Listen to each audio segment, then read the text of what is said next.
কবিতা মায়ার অদৃশ্য শিকল। মায়া মহব্বতের বেড়াজালে আমি আজ এমন ভাবে আটকে আছি, যেন অদৃশ্য কোনো জাল সমুদ্রের তলদেশে আমার চারপাশ ঘিরে রেখেছে। ভালোবাসা আমাকে টেনে নেয়, কিন্তু তার প্রতিটি স্পর্শে লুকিয়ে থাকে ব্যথার সূক্ষ্ম কাঁটা। কখনো মনে হয় এ অনুভূতি আমার বেঁচে থাকার একমাত্র কারণ, যেন শুষ্ক মরুভূমির মাঝে এক বিন্দু জল, যা ছাড়া জীবন সম্ভব নয়।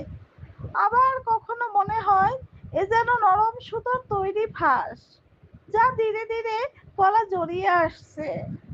মায়া মহব্বত বড়ই চতুর। সে শুধু হৃদয়ে নয়, মনের গভীরে অদৃশ্য গোলকধাঁধা গড়ে তোলে।